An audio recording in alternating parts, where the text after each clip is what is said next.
আমিও কিছু কথা বলার উদ্দেশ্যে কোরআন আল কারীমের সূরাত বনী ইসরাঈলের একটা আয়াত পড়েছি, 19 নম্বর আয়াত। এই আয়াতকে সামনে রেখে আমি আমার নিজের কিছু রোগ নিয়ে কথা বলতে চাই। আত্মিক রোগ, আমার নিজের সমস্যা, উদ্দেশ্য আমার চিকিৎসা। বলে এটা আবার চিকিৎসার কোন পদ্ধতি? হ্যাঁ, আমাদের বড়রা আমাদেরকে এইভাবেই শিখাইছেন। হাকিমুল উম্মত মুজাদ্দিদ মিল্লাত হযরত মাওলানা আশরাফ আলী থানভী রাহমাতুল্লাহি আলাইহি বলেন, আমি যখন আমার মধ্যে কোনো রোগ অনুভব করি, আত্মিক সমস্যা অনুভব করি, তা হযরত বলেন আমি ওই বিষয়ে বেশি বেশি আলোচনা করি। কেন? আলোচনার ফায়দা এটা যে ওই রোগ যিনি করেন আলোচনা তার থেকে দূর হয়। আমারও আজকে এই রোগ নিয়ে আলোচনার মাকসাদ দুইটা। এক, আমার থেকে যেন সেই রোগ দূর হয়। আরেক হচ্ছে আমার মতো রোগী যদি কেউ থাকে তার থেকেও যেন দূর হয়।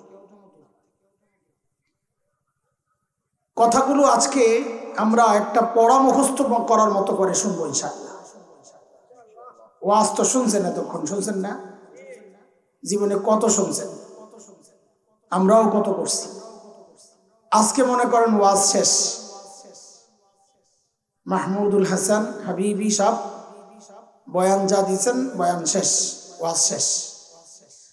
এখন একটা ক্লাস হবে, একটা ক্লাস। যে ওয়াজ, যে ক্লাস আমরা সবাই মুখস্থ করে এখান থেকে যাবো ইনশাআল্লাহ। ঠান্ডা হয়ে গেলেন যে, একটু জোরে সোরে কর। শীত লাগতেছে একটু না আজকে? কয় জি না, তাহলে তো আপনার চিকিৎসা করার দরকার। আজকে একটু লাগতেছে। আল্লাহ সহজ করে দেন, কষ্ট যত বেশি সওয়াবও তত বেশি। তো পড়াটা মুখস্থ করা যাবে না ইনশাআল্লাহ? তো যদি মুখস্থ করতে হয়, ওই কোনায় যারা বইছেন, জোয়ান যেগুলো আছে, বুড়া ছাড়া, মাদ্রাসার চারটা একসাথে, তোমরা চাই দোস্ত একলা করো, দাঁড়াও দাঁড়াও দাঁড়াও। আরো জোয়ান জান যেগুলো আছে এই যেখানে, ব্যালেন্স করো, ব্যালেন্স। কাছে আসো, তোমাদের চেহারার দিকে দেখে বয়ান করো, কারণ পড়া মুখস্থ করাই তো হইব। তো মাঝখান দিয়া ঢুকবো, জায়গা পুরাটা দিক দিয়া খালি না, সবার ঘাড়ের উপরে দিয়া যাইব, এত বুদ্ধি মাথায়। আবার বসে সিপা দিয়া, এই দিকে যা, শয়তান খালি ফাঁকি দেয়। এইবার আর পালানোর সুযোগ নাই, কই যাবি রাখ। মাদ্রাসার ছাত্র সামনে আনছি এই জন্যে, পড়া না পারলে যেন মুরগি বানাইতে পারি।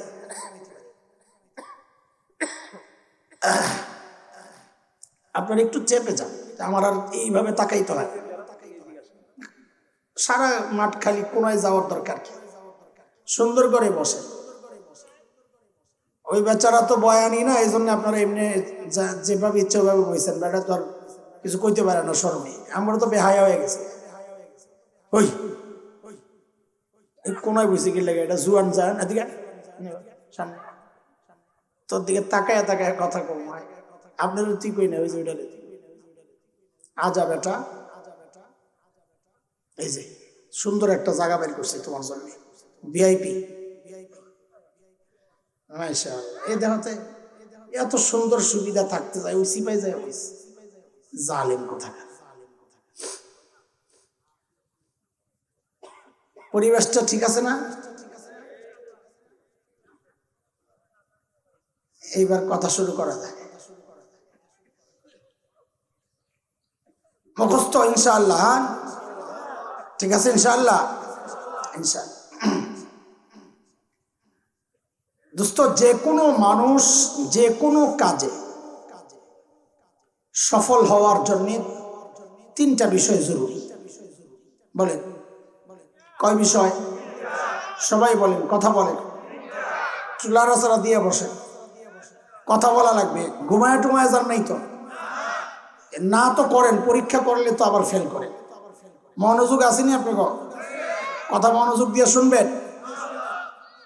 মনোযোগ আছে?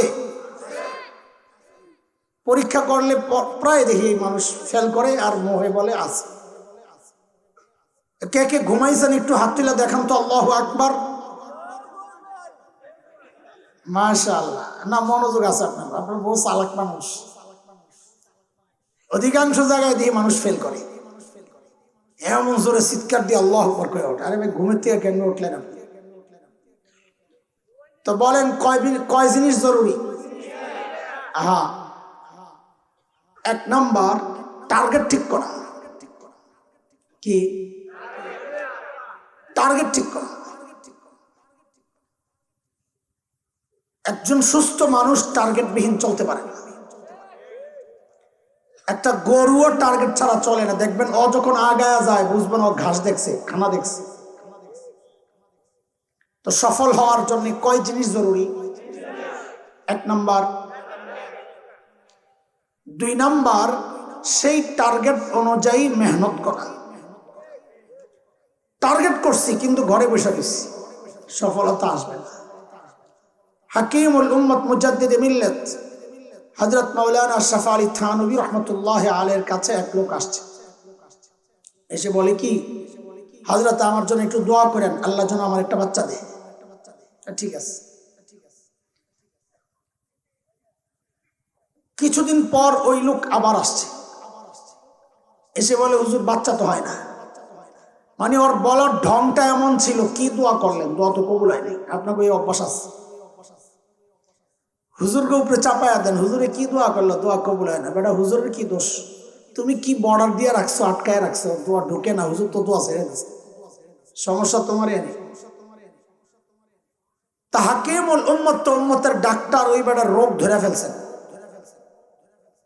এটা তো একটা খবিসা না। ধরে জিজ্ঞেস করতেছেন, এই তুই যে বাচ্চার জন্য দোয়া চাস, তুই বিয়া করছস? কয় না, বিয়া তো করিনি। তো বিয়া করস নাই, বাচ্চা হইব কেমনি? তো পান্ডায় কি কয় জানেন, বহু জাহেল মানুষ আছে এমন উল্টা পাল্টা প্রশ্ন করে আলেমদেরকে, আর মনে করে জিতে গেলাম। তো ওই বোকাও একটা প্রশ্ন করছে, হযরত আল্লাহ কি বিয়া ছাড়া বাচ্চা দিতে পারেন না? আপনারা বলেন পারেন কিনা? দোয়া চাইতে বুঝে এরকম আটকেন না প্রশ্ন করে, আমি হলে তো দিতাম একটা চটকান। কিন্তু হাকিমুল উম্মত তার হাসান জামিল না। হাকিমুল উম্মত থাপ্পড় দিছেন, তবে জবাবের থাপ্পড় দিছেন।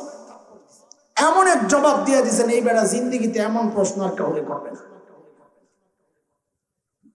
জবাবটা আমি আপনাদেরকে শোনাচ্ছি, কিন্তু জবাবটা আপনারা বুঝবেন কিনা, বুঝছেন কিনা, এটা আপনাকে চেহারা দেখলে আমি বুঝবো।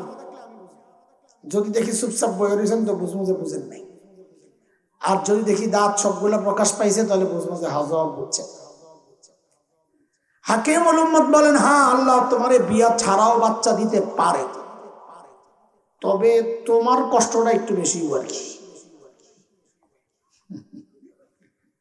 কি বুঝছেন আল্লাহ জানে। দুই চারজন বুঝছে, হাসির আওয়াজে বোঝা গেছে। আরে বউ ছাড়া বাচ্চা দিলে আল্লাহ তোর পেট থেকেই তো বাইর করবো, এটা তো তোর কষ্ট বেশি। শরম পাইছে না? এমন প্রশ্ন আর জিন্দিগিতে কাউরে করবে না। এই লোকটার যে বাচ্চা হইল না, কেন হইল না? টার্গেট তো করছে, টার্গেট অনুযায়ী মেহনত করে নাই। কয় জিনিস জরুরি? সবাই বলেন। 1 নাম্বার, 2 নাম্বার, 3 নাম্বার হচ্ছে সেই মেহনতটাও নিয়ম মেনে করা। আমার মন মতো মেহনত করলে হবে না, নিয়ম মানতে হবে। টার্গেট করছেন ঢাকা যাইবেন, সেই টার্গেট অনুযায়ী ঘর থেকে বের হয়ে গেছেন, যাইয়া ওই যে আপনাকে যমুনার কোনায় যাইয়া রংপুরের গাড়িতে উঠে গেছেন। ঢাকা যাওয়া যাবে কেন? নিয়ম মানেন নাই। তো কয় জিনিস জরুরি বলেন তাড়াতাড়ি, কথা শুরু করা লাগবে। 1 নাম্বার, 2 নাম্বার, 3 নাম্বার, নিয়মিত না, নিয়ম মেনে করা। এই 3টা কথা আল্লাহ তাআলা কোরআন আল কারীমের সূরা বনী ইসরাঈলের যে আয়াতটা আমি পড়েছি ওখানে বলেছেন। আল্লাহ বলেন, ওয়ামান আরাদাল আখিরাহ, وسعى لها سعيها وهو مؤمن فأولئك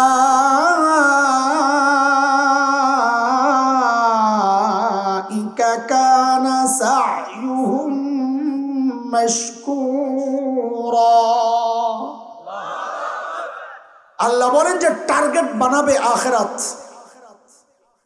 ওয়াসআ লাহা সা'য়াহা আর সেই টার্গেট অনুযায়ী মেহনত করবে ওহুয়া মুমিন ঈমানের সাথে আমরা বলেছি নিয়ম মেনে তো আল্লাহ বলেন ফাউলাইকা কানা সা'য়ুহুম মাশকুরা আমি আল্লাহ তার চেষ্টা প্রচেষ্টা বিফলে যেতে দেব না তাকে সফলতা আমি দিয়ে দিই তো সফল হওয়ার জন্য কয় কাজ জরুরি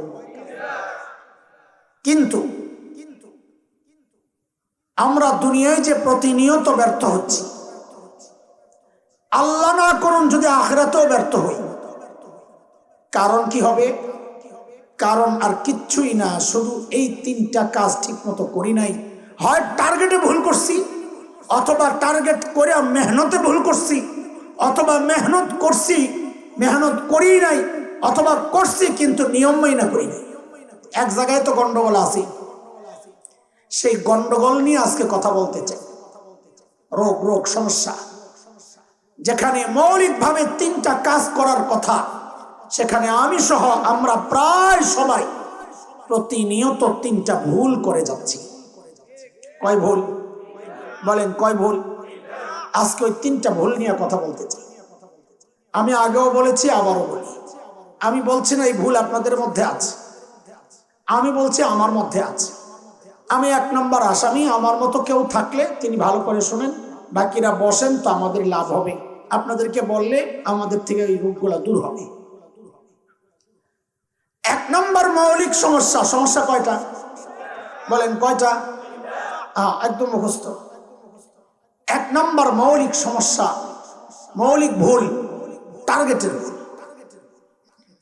বলে কি ভুল বলে কেমনি আল্লাহ চেয়েছেন আমরা যেন টার্গেট বানাই আখিরাত কিন্তু দুঃখজনক হলেও সত্য আমরা প্রায় সবাই টার্গেট বানাইছি দুনিয়া কি বানাইছি আপনি দেখেন শহরের তুলনায় গ্রামে গঞ্জে গুনার আয়োজন কম না এটা আপনারা গ্রামে থাকেন বলে বলেন বেশি আমরা শহরে থাকি আমরা জানি কতটা ভয়ঙ্কর অবস্থা শহরের বিশেষ করে চোখের গুনাহ থেকে বাঁচা তো গ্রামে খুব সহজ আরো যদি সহজ করি তো গ্রামের ওই যে বুড়িরা তারা শহরের মানুষ থেকে অনেক বেশি নেককার পায় সেই রকম একজন বুড়ি সকালে ঘুম থেকে ওঠে এই ঘরে যায় ওই ঘরে যায় এই দৌড়ায় শুধু পেরেশান পিচ্চিরা জিজ্ঞেস করে দাদু কি খোঁজো তো বুড়ির জবাব খোয়ারে মুরগি ছিল 20টা এখন সকালে দেখি আছে 19টা আর একটা নাই মুরগি হারায় গেছে সারা বাড়ি খুঁজে অস্থির অথচ এই বুড়িমা না ফজরের নামাজ পড়েছে না ঈশার নামাজ পড়েছে এই নিয়ে তার কোনো মাথা ব্যথা নেই কেন কারণ টার্গেট দুনিয়ার মুরগি হারায় গেছে পেরেশান টার্গেট যদি আখিরাত হইতো তো ফজরের নামাজটা ছুটে গেলে সে চিৎকার করে গড়াগড়ি খায়া মাটিতে গড়াগড়ি খাইতো টার্গেট যে দুনিয়া এখানেই হযরতে সাহাবায়ে কেরাম রিদওয়ানুল্লাহি আলাইহিম আজমাইনদের সাথে আমাদের পার্থক্য আল্লাহর নবী সাল্লাল্লাহু আলাইহি ওয়াসাল্লাম সাহাবীদের মধ্যে মেহনত করার ফলে সাহাবীদের মধ্যে যে মৌলিক পরিবর্তনগুলো এসেছিল তার মধ্যে একটা মৌলিক পরিবর্তন এটা সমস্ত সাহাবী টার্গেট বানায়া ফেলছিলেন আখিরাত প্রমাণ কোরআন হাদিসে প্রমাণের অভাব নাই আমি সহজভাবে একটু বুঝাই তো আপনারা বুঝবেন দেখেন ছোটবেলায় আমরা লেখাপড়া করছি একটু খেলাধুলাও তো করছি মুরব্বীরা কথা কন নাহলে পড়াবেন তো আমার একা আসামি বানাই দিব খেলছেন না খেলছি এখনকার বাচ্চারাও খেলাধুলা করে লেখাপড়াও করে তা আমাদের সাথে এখনকার বাচ্চাদের পার্থক্য কি পয়েন্ট খুব সূক্ষ্ম কথা পার্থক্য হচ্ছে মৌলিক পার্থক্য আমরা করতাম লেখাপড়া ফাঁকে ফাঁকে ফাঁক পাইলে একটু খেলতাম। আর এখনকার বাচ্চারা চায় সারাদিন মোবাইল টিপবে, খেলবে, ফাঁক পাইলে পড়বে। কথা ঠিক কিনা বলে? ঠিক সাহাবায়ে কেরাম রিদওয়ানুল্লাহি আলাইহিম আজমাইনদের সাথে আমাদের পার্থক্যের পয়েন্ট এটা। সাহাবায়ে কেরাম দুনিয়ার কাজ করেছেন, করেন নাই? বকরি চড়ান নাই, ওট চড়ান নাই, ব্যবসা করেন নাই, করেছেন। আখিরাতের কাজও করেছেন। আমরাও দুনিয়ার কাজ করি, আখিরাতের কাজও তো করতেছি। এই যে, তো আমাদের সাথে সাহাবীদের পার্থক্য কোথায়? বলে ওই টার্গেটে। বলে কেমনে? সাহাবায়ে কেরাম করতেন আখিরাতের কাজ, ফাঁকে ফাঁকে করতেন দুনিয়ার কাজ।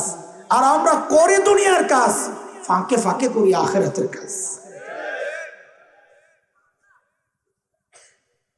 চলেন একটা কাজ করি, আজকে সহজ একটা রাস্তা বের করি। একটা আয়না দেই আপনার করে, আয়না।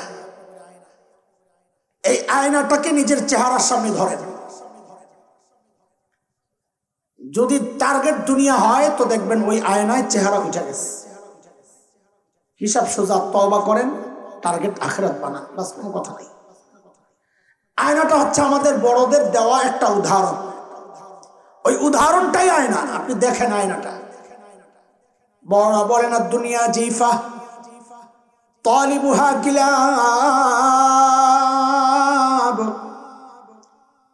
ওলামারা আছেন যেহেতু একটু ভেঙে নি, আমরা এটাকে জানতাম, অনেকেই জানি এটা হাদিস, কিন্তু আমাদের হযরত মুফতি আব্দুল মালিক হাফিজাহুল্লাহ বলেছেন এটা হাদিস না, এটা প্রচলিত জাল হাদিস, সমাজে ছড়ায় গেছে এটা হাদিস। তবে কথাটা অনেক ওজনওয়ালা, কথাটার ওজন আছে, হাদিস না, তবে দামি কথা। এই কথাটাই হচ্ছে আমাদের আয়না। এই কথার সামনে নিজের চেহারা ধরেন, যদি দেখেন এর মধ্যে নিজের চেহারা ওঠে তো বুঝবো আমিও টার্গেট বানাইছি দুনিয়া। উদাহরণটা কি একটু বুঝেন। বড় বলেন দুনিয়া জিফা, দুনিয়া হচ্ছে মৃত জন্তুর মতো। ধরেন আমরা বুঝার জন্য, সহজে বলার জন্য বলি মরা গরু। দুনিয়া কার মতো? যার ভোক্তা কুত্তা, খায় কে? কুত্তা। বলেন জোরে কর, সবাই বলেন, সবাই না বললে পেছ লাগবো না। মরা গরু খায় কে? আরো জোরে না, সবাই একসাথে জোরে আওয়াজে একসাথে, মরা গরু খায় কে? শকুন খায় না? শিয়াল খায় না? এতক্ষণ যে আমার সাথে সাথে মিছিল দিলেন, আমি কইছি দেখে না, পিঠা চিনস পোলা ভাই, সবাই খায়। মরা গরু শকুনের জন্যও হালাল, শিয়ালের জন্যও হালাল, কুকুরের জন্যও হালাল। তাহলে দোষ খালি কুত্তার কেন? এটাই বুঝার জিনিস। কুত্তায় মরা গরু খাওয়ার সময় তার মধ্যে এমন কিছু স্বভাব প্রকাশ পায় যেটা ঝামেলা। বড়রা বলেন এর মানুষ, ওই স্বভাব যদি তোমার মধ্যে আসে বুঝতে হবে তুমি টার্গেট করছো দুনিয়া, আর তোমার মধ্যে আর ওই কুত্তাটার মধ্যে কোনো পার্থক্য নাই। বলে কুত্তার কি স্বভাব একটু বুঝে শুনে আমার সাথে সাথে মিলে মিলে জবাব দিয়েন, তাহলে আমার বোঝানো সহজ হবে। বলেন তো শকুন মরা গরু কখন খায়? রাতে না দিনে? জোরে কন। ওলা বেন তো শকুন দেখে নাই, বুড়ারা কোন জোরে। শকুন মরা গরু কখন খায়? রাতে না দিনে? বোঝা গেল শকুনের মরা গরু খাওয়ার একটা টাইম টেবিল আছে। শিয়াল মরা গরু কখন খায়? রাতে না দিনে? বোঝা গেল শিয়ালের মরা গরু খাওয়ার একটা টাইম টেবিল আছে। কুত্তায় কখন খায়? আমি যেভাবে বলি ওইভাবে বলেন, যখন পায় তখন খায়। বলেন বলেন, যখন পায় তখন খায়। বলেন যখন পায়, বলেন যখন পায়। বড় বোনের মানুষ, তুমি দুনিয়া কামাও কোনো সমস্যা নাই, কিন্তু রাত নাই দিন নাই, সারাদিন শুধু দুনিয়া দুনিয়া দুনিয়া।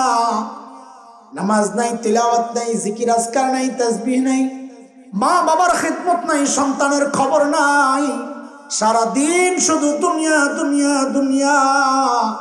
তাইলে বুঝতে হবে তোমার মধ্যে আর কুত্তার মধ্যে কোনো পার্থক্য নাই। হিসাব মিলেনি।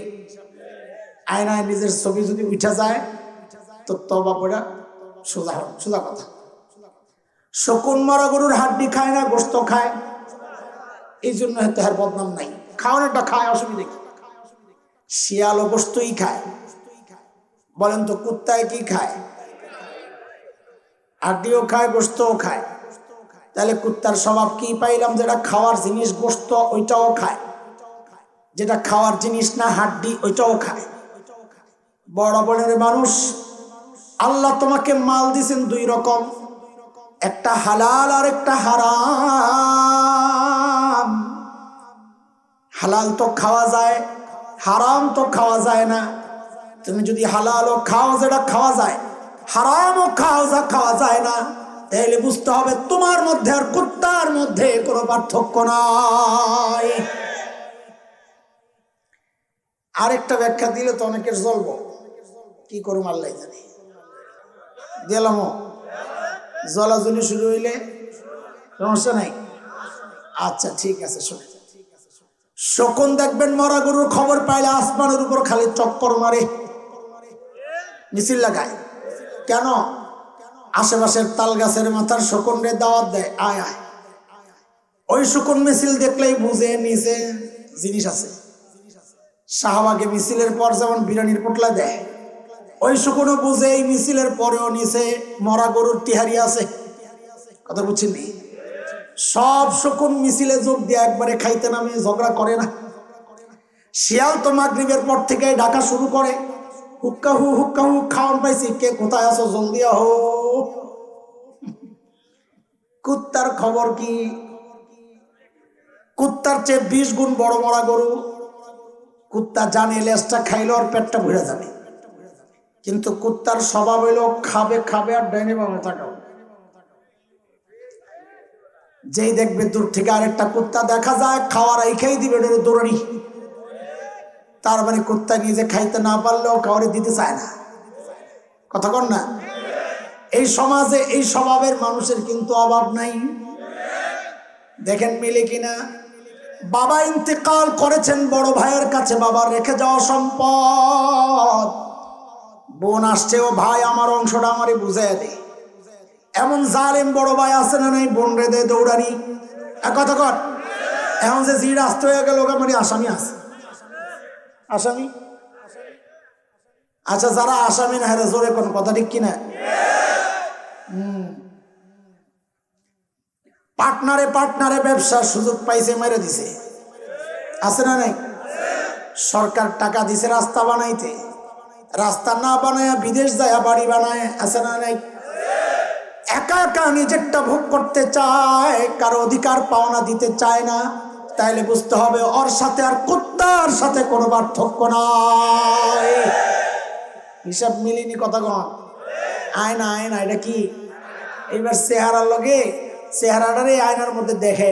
আমি ওকে সারাদিন দুনিয়ার পিছনে ঘুরি না, আল্লাহর সময় দেই।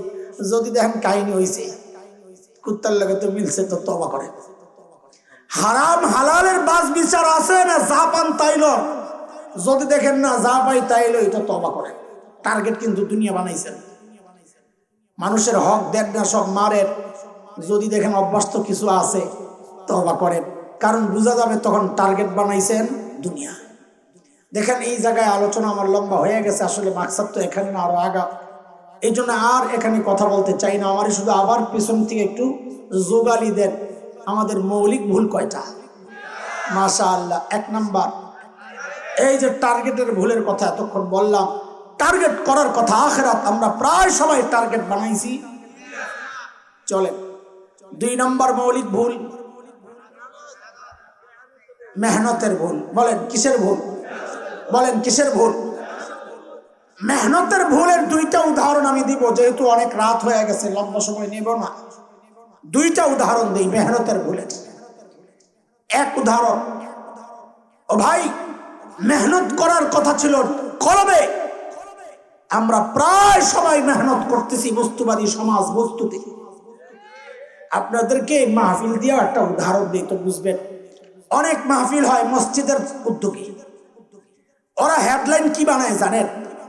অমুক মসজিদের উন্নয়ন কল্পে ওয়াজ মাহফিল। কার উন্নয়নে? কথা বলে না, কার উন্নয়নে? মসজিদে ঢুকলে দেখা যায় মাশাআল্লাহ ঝাড়বাতি, এসি, টাইলস, বাপ রে বাপ।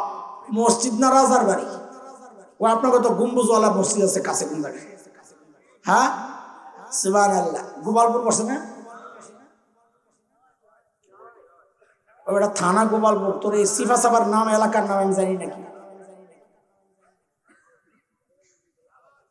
বস্তুতে তো মেহনত হয়েছে, কিন্তু মসজিদে ঢুকলে দেখা যায় মুসল্লি নাই। যাও 2-4 জন আছে ডানে বামে, একটারও রুকু সেজদা ঠিক নাই। বলে রুকু সেজদা ঠিক নাই, সূরা কেরাতের কি অবস্থা? বলে সূরা কেরাত তো লেইলাফে করাইছে। বুঝেন নাই কথা? কারণ পাবলিক তো হেডেই পড়ে, কি ভুল কইছি এটা তো বুঝে নাই। লেইলাফে করাইছে না, আসেনি কোন সূরা। এই অবস্থা কেন হইল? অনেক কারণের মধ্যে কারণ তো এগুলাও একটা। মাহফিল দেওয়ার কথা ছিল মুসল্লিদের ঈমান আমল উন্নয়ন কল্পে, মাহফিল দিয়েছেন মসজিদের উন্নয়ন কল্পে। মসজিদের উন্নয়ন হয়ে গেছে, মুসল্লিদের ঈমান আমল ঠিক হয় নাই। আচ্ছা একটা উদাহরণ শোনেন, তাইলে বোঝাটা আরো সহজ হবে। বাংলাদেশে, এখান থেকে বেশি মনোযোগ, আমার মূল পয়েন্টে ঢুকতেছি কথায়। বাংলাদেশে 20 বছর আগে অপরাধ প্রবণতা কম ছিল না বেশি ছিল আগে? এখন বেশি না কম? সবাই বুঝে শুনে বলেন, জবাব দেন, এখন বেশি না কম? এক পাশ থেকে এক কথা উঠাইলাম, এখন অপরাধ 20 বছর আগের চেয়ে অনেক বেশি। আচ্ছা অপরাধ দমনের যেই ব্যবস্থা, র্যাব, পুলিশ, অস্ত্র, প্রযুক্তি, এই এটা ওইটা, এগুলা বেশি না কম? তাহলে 2 পাশ থেকে 2টা কথা উঠালাম। একদিকে এখন আগের চেয়ে অনেক বেশি অপরাধ, আরেক দিক থেকে অপরাধ দমনের ব্যবস্থা অনেক বাড়ছে। তাহলে তো হিসাব মিলল না দোস্ত। খেয়াল করেন, অপরাধ দমনের ব্যবস্থা যেহেতু বেড়েছে, তো অপরাধ কমার কথা। কমলো না কেন? বলে এটাই বুঝাইতেছি, মেহনত হইতেছে ভুল জায়গায়। এই সমস্ত প্রযুক্তি, অস্ত্র আর ব্যবস্থা দিয়ে অপরাধ দমন হবে না। অপরাধ যদি দমন করতে হয় তো ওই মেহনত করতে হবে কলবে। কলবে মেহনত করে যদি আল্লাহর ভয় ঢুকায় দেওয়া যায়, ওই মানুষ আর অপরাধ করতো না। এই জন্য কথাগুলো অনেককে খুব হিট করে, সইতে পারে না। না পারলেও আমাদের বেশি বেশি বলা লাগবে, যেই জায়গায় হিট করবে ওখানে বেশি বেশি বলা লাগবে। কদিন আগে দেখছি নোমান নামক এক পান্ডা, এর বলে মাশাআল্লাহ, ইনশাআল্লাহ, বিসমিল্লাহ, আলহামদুলিল্লাহ বলে চলে। শোনেন না, আপনারা তো গ্রামের মানুষ, এগুলো পত্রিকা শুনবেন। এমন কিছু মানুষও আছে আরবি শব্দ শুনলে গা জ্বালা শুরু হয়। ওদের যত জ্বলবে আমাদের তত বলতে হবে। কথা বলেন, কথা বলেন। আগুন কলিজায় আরো লাগায় দাও। কথায় কথায় আলহামদুলিল্লাহ বলবেন, কথায় কথায় বিসমিল্লাহ বলবেন। এই জমিন এটা আল্লাহ ওয়ালাদের জমিন, ইমানদারদের জমিন। এখানে আল্লাহর নাম উচ্চারিত হবে না, হবেটা কোথায়? যেই জমিনের মানুষ আল্লাহু আকবারের ধ্বনি শুনতে শুনতে ঘুম ভাঙে, যেই জমিনের মানুষ আল্লাহু আকবার সারাদিন এই আওয়াজ শুনতে থাকে, এই জমিন আল্লাহু আকবার আওয়াজ উচ্চারিত হবে না, তো হবে কোথায়? এটা ওই তোমাদের দাদাদের দেশ না, এটা মুসলমান ইমানদারদের দেশ। এখানে এই উচ্চারণগুলো হবেই হবে, চলবেই চলবে। কারো পছন্দ না হইলে, ভালো না লাগলে, বর্ডার খোলা আছে, ও দাদাদের দেশে চলে যাক।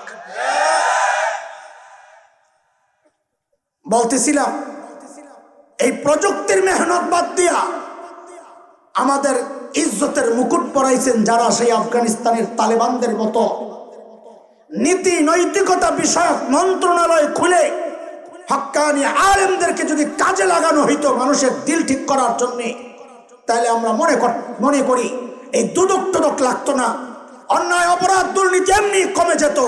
কিন্তু তা তো করবেন না। স্বীকৃত অপরাধীদেরকে রাস্তায় ছেড়ে দিবেন, ওরা বুক ফুলাইয়া চলবে, আর ওদেরকে সংশোধন ঠিক করবে যারা, সেই আলেমরা জেলখানায় পচে পচে মরবে। অপরাধ দমন হবে কোত্থেকে?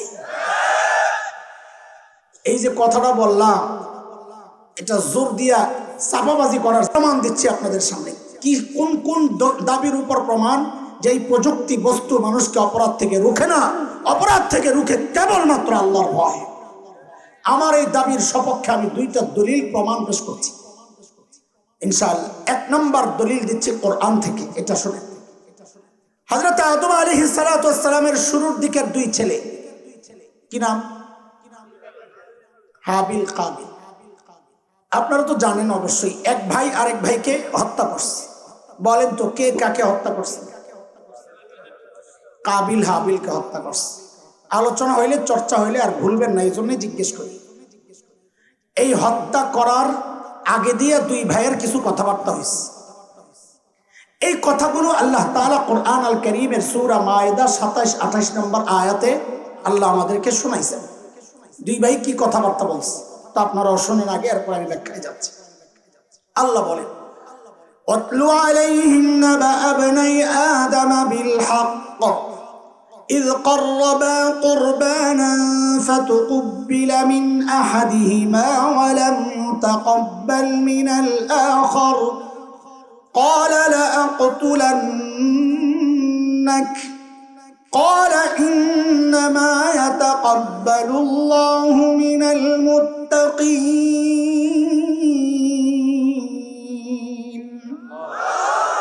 لئن بسطت إلي يدك لتقتلني ما أنا بباسط يدي إليك لأقتلك إني أخاف الله إني أخاف الله رب العالمين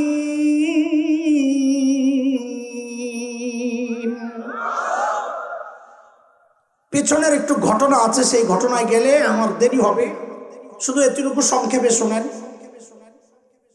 হাবিলের বিয়ে করার কথা ছিল কাবিলের জোড়া যে বোন আকলিমা, আকলিমাকে, আর কাবিলের বিয়ে করার কথা ছিল হাবিলের জোড়া বোন কে। মানে এক বছর এক ছেলে এক মেয়ে হয়েছে, পরের বছর আরেক ছেলে আরেক মেয়ে হয়েছে, তো ক্রস বিয়ে। ওই সময় শরীয়ত এমনই ছিল। ঘটনাক্রমে হাবিলের যে জোড়া, কাবিলের যে জোড়া আকলিমা, আকলিমা ছিল একটু সুন্দরী, আর হাবিলের জোড়া যাকে বিয়ে করার কথা কাবিলের, ও একটু অসুন্দর। এখন কাবিল বেঁকে বসছে, আমি ওই অসুন্দর কালা বেটি বিয়ে করবো না। ওই শরীয়ত তো কয় ওটা তুই বিয়ে করবি, কয় না আমি করবো না। এখন কি করবি, কয় লটারি দে। আল্লাহর সিদ্ধান্ত আর ভাল লাগে না, এখন কি দিতে লটারি। ওই সময় লটারি কি কোরবানি, যার কোরবানি কবুল হবে সেই বিয়ে করবে। তো কাবিল নিয়ে আসে কিছু সবজি, পচা সবজি, তাফসীরের কিতাবে তাই আসছে। হাবিল আনছে ছোট একটা বকরি। তো আল্লাহ তাআলা হাবিলের কোরবানি কবুল করছে। এখন বিয়ে কে করবে, হাবিল করবে। দুনিয়ার যত জালিম আছে সব জালিম একটা পয়েন্টে এক, সেটা কি, সেটা হলো নিয়ম মতো সিস্টেম মতো যদি জিততে না পারে তো পেশি শক্তি দেখায় জোরপূর্বক জয় ছিনায় নিতে চায়। কথা ঠিক কিনা? কাবিল যখন কোরবানি তার কবুল হয় নাই, এখন তো নিয়মে হাইরা গেছে, এখন পেশি শক্তি দেখায় জয় ছিনায় নিতে হবে। ওইটাই কাবিল বলেছে লা আক্তুলান্নাক, আমি তোরে মেরেলাম, মারলেই তো রাস্তা ক্লিয়ার, আমি এমপি, আরে আমি বিয়ে করব। কি আয় পরে মুখ দিয়া কথা, আর তুই ঠিক করিস না বেটা, কোরআনে এটা নাই, ঠিক করে আমার কোন বিপদে ফেলাবি বেটা। ওই যে যা ঘুরে বাইর হয় তার কি ভিতরে ঘুরে একটা আমার করম কি বাইরে হয়ে গেছে। কাবিল কে আমি তোকে হত্যা করবো। তা হাবিল বলে ভাইরে আমার দোষটা কি, তুই আমার কোন কারণে মারবি, কারণটা তো দেখাবি। তোর কোরবানি আল্লাহ কবুল করে নাই কারণ তুই আসামি, আসামির আমল আল্লাহ কবুল করেন না। ইন্নামা ইয়াতাকাব্বালুল্লাহু মিনাল মুত্তাকিন, আল্লাহ আমল কবুল করেন মুত্তাকির আমল। তুই অপরাধী, বাবার হুকুম অমান্য করে তুই অপরাধ করেছিস, এই দোষ কি আমার? তো হাবিল একটা নীতি কথা শোনায় দিছে, কি ভাই শোন, লা ইম বাসাত্তা ইলাইয়া ইয়াদাকা লিতাকতুলানি, তুই যদি আমাকে হত্যার জন্য তোর হাত আমার দিকে বাড়াস তো শুনে রাখ, মা আনা বিবাসিতি ইয়াদিয়া ইলাইকা লিআকতুলাক, আমি কিন্তু তোকে হত্যার জন্য আমার হাত তোর দিকে বাড়াবো না। কেন? হাবিল এটা বলেছিল, আপনাদের কি মনে হয় যে আমি এই হত্যা এই অপরাধটা করব না কেন? তাইলে আমার র্যাব ধরে নিয়ে ক্রস ফায়ার দিবে, আমার ডর লাগে, এটা বুঝতে জোরে কর। আমি পুলিশকে ভয় পাই, পুলিশ নিয়ে আমার রিমান্ডে দিবে, এটা বলছিল। আমি যদি এই অপরাধ করি, আমাদের বাবা আদম আলাইহিস সালাম সিসি ক্যামেরা ফিট করে রাখছেন, আমি ধরা পড়ে যাব, এটা বলছিল। কেন? এগুলা একটাও মানুষকে অপরাধ থেকে রুখে না। যা রুখে হাবিল তাই বলেছে, আমি এই অবরোধ করতে পারি না। কেন? ইন্নী আখাফুল্লাহ রাব্বুল আলামিন, আমি রব্বুল আলামিন আল্লাহকে ভয় পাই। যে আল্লাহ ভয় পায় সে অপরাধ করতে পারে না। আমাদের প্রথম প্রমাণ কোন দাবির? প্রযুক্তি এই বস্তু মানুষকে অপরাধ থেকে রুখে না, অপরাধ থেকে রুখে কেবলমাত্র আল্লাহর ভয়। দ্বিতীয় প্রমাণ, সমাজ বাস্তবতায় একটা প্রমাণ দিই আপনাদেরকে। বলেন তো, ধর্ষণ একটা সাধারণ অপরাধ না মারাত্মক অপরাধ? কত মারাত্মক! এটা ধর্ষিতার উপর নির্ভর, কে ধর্ষিতা হইল। ধর্ষিতা যদি হয় শাহবাগের রাত কাটানো স্লোগান কন্যা, হ্যাঁ ধর্ষিত হইলে কিছু যায় আসে না। বরং বাচ্চারা আছে, আমি বলতে চাই না, ভিতরে ভিতরে কি শান্তি পাইছে আল্লাহ জানে, না অশান্তি লাগছে কে জানে। আচ্ছা ওগুলো বাদ দেন। কিন্তু একটা ইমানদার নারীকে যদি বলা হয় তোকে ধর্ষণ করা হবে অথবা হত্যা করা হবে, সে সোজা বলে দিবে আমাকে শতবার হত্যা করলেও আমি ধর্ষিত হইতে রাজি না। কেন? কারণ তার কাছে তার ইজ্জতের দাম তার জীবনের চেয়ে অনেক বেশি। আচ্ছা, আরেকটা প্রশ্নের জবাব দেন, ধর্ষণ কি শুধু বাংলাদেশি অপরাধ না সারা দুনিয়ায় অপরাধ? তাইলে আপনাদের কথা যদি ঠিক হইতো যে এই সমস্ত বস্তু প্রযুক্তি মানুষকে অপরাধ থেকে রুখে, তাইলে সারা দুনিয়ার মধ্যে ওই সমস্ত রাষ্ট্রে ধর্ষণ সবচেয়ে কম হইতো যারা প্রযুক্তিতে শক্তিশালী। কিন্তু হিসাব কিন্তু উল্টা। কেন উল্টা?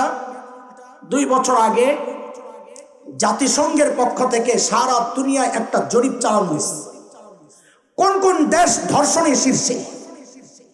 সারা দুনিয়ায় জরিপ চালায়া ওরা 10টা শীর্ষ দেশের নাম ঘোষণা করছে। আমি কয়েকটা নাম বলবো, আপনারা শুধু অস্বীকার করে বলবেন না জাতিসংঘ। এই জরিপটা কে চালাইছে? হাটহাজারী মাদ্রাসা, কে? কাকরাইল মসজিদ, জোরে কোন? দেওবন্দ মাদ্রাসা, চরমনের পিসা, জামাত ইসলাম, হেফাজত ইসলাম, ওআইসি, কে? জোরে বলেন না। জাতিসংঘ মুসলমানদের পক্ষের শক্তি না বিপক্ষের? এতগুলো কথা কেন বলাইলাম? কারণ ফলাফলটা দেখে যেন কেউ না বলে ওটা মোল্লা গো ষড়যন্ত্র, এই নাম সিরিয়াল ঠিক নাই। বেটা তোর বাবারা এই জরিপ চালাইছে, দললে যায় তোর বাপরে ধর। জাতিসংঘের যে 10 শীর্ষ দেশ ধর্ষণে 1 নম্বর নামটা, সব অপরাধে শ্রেষ্ঠত্বের মুকুট যারা সবসময় মাথায় পড়ে, সেই ভয়ঙ্কর অপরাধীরা হচ্ছে আমেরিকা। 1 নম্বর কার নাম আসছে? আমার কারো নাম বলা উদ্দেশ্য না, আমি শুধু আপনাদের কাছে জিজ্ঞেস করতে চাই, ওরা প্রযুক্তিতে দুর্বল না সবল? উন্নত না অনুন্নত? উন্নত প্রযুক্তি হওয়া সত্ত্বেও ধর্ষণের শীর্ষে কেন? বলে ওইটাই বুঝাইতে চাচ্ছি, এই প্রযুক্তি মানুষকে অপরাধ থেকে রুখে না, অপরাধ থেকে রুখে কেবলমাত্র আল্লাহর ভয়। 2 নম্বর দেশ ইউরোপের, সেই দেশ না, ইউরোপ না, সাউথ আফ্রিকা, দক্ষিণ আফ্রিকা, আফ্রিকার দেশ। প্রযুক্তিতে উন্নত না অনুন্নত? আমাকে একটু তাড়াতাড়ি জবাব দেন। 3 নম্বর দেশ হচ্ছে ইউরোপের সুইডেন, প্রযুক্তিতে উন্নত না অনুন্নত? 4 নম্বরটা বললে তো আবার অনেকের জ্বলবে জ্বলবে, জাগো জ্বলবে তাগো দাদারা। কারা কারা? এখন যদি কারো জ্বলে তো আমার কাছে চিকিৎসা আছে, চিকিৎসা গ্রহণ করো। ভারতের বদনাম করলে যদি কারো কলিজায় লাগে জ্বলে, তো তার জন্য চিকিৎসা সকাল বিকাল একটা ওষুধ বানাইছি আমি, ওইটা খাইলে সকাল বিকাল 2 বেলা খাইলে খালি পেটে ইনশাআল্লাহ, আস্তাগফিরুল্লাহ, ইনশাআল্লাহটা বাদ দিলাম, বাকি সব ঠিক আছে। তাইলে আশা করা যায় তার রোগ ভালো হয়ে যাবে। জ্বলার রোগ সেটা হচ্ছে গোবর দিয়া একটা বড়ি বানাইয়া গরুর মুখ দিয়া খাইতে হবে। সকালে খালি পেটে একটা বড়ি, বিকালে একটা বড়ি খাইলে ভারত বিরোধিতা করলে আর জ্বলবে না। তুই খায়া দেখ গাদা, না বিশ্বাস না করলে খায়া দেখ। জ্বলে কেন? জ্বলে কেন? ধর্ষণের শীর্ষ 4র্থ দেশ ভারত, যেখানে প্রতি 22 মিনিটে একটা নারী ধর্ষিতা হয়। শুধু কি তাই, ওদের রুচিতেও তো দুর্ভিক্ষ দেখা দিছে, মানুষের রুচিও তো ব্যাপার আছে। কয়েকদিন আগে ধর্ষিত হয়েছে, গণধর্ষণ শিকার হয়েছে, পেটে বাচ্চা সেই নারী। গত 2 বছর আগে পত্রিকায় আসছে বিদেশ থেকে বুড়ি আইছিল, বুড়ি 65-র উপরে বয়স, সেই বুড়িও ধর্ষণের শিকার হয়েছে, পত্রিকার কথা। এই জন্য বললাম ওদের রুচিতেও সমস্যা। কিন্তু বিষয় হইল ওই ইন্ডিয়ার কিছু লেজুর ভিত্তিক করা মানুষগুলো, ওদের 5 গোলামরা যখন বাংলাদেশে আইসা বাংলাদেশের ইমানদারদেরকে নারী স্বাধীনতা আর নারী অধিকারের সবক দেয়, তখন মনটা চায় জুতার মধ্যে ময়লা লাগাইয়া, তাও কালো ময়লা না, হলুদ ময়লা লাগাইয়া চেহারার মধ্যে মারতে। কথা কন ঠিক কিনা? আগে ওদেরকে যায় সবক দেয় নারী অধিকারের কথা। আমাদের দেশে নারীর অধিকার ভালোই আছে। যদি কোথাও অধিকার ক্ষুণ্ণ হয়, তোদের মতো নারীবাদীদের কারণে ক্ষুণ্ণ হয়, ইমানদারদের কারণে না। কথা বলেন না? কথা বলেন না? 5 নম্বর দেশ আরেক মোরাল ব্রিটেন। আমি জিজ্ঞেস করি প্রযুক্তিতে উন্নত না অনুন্নত?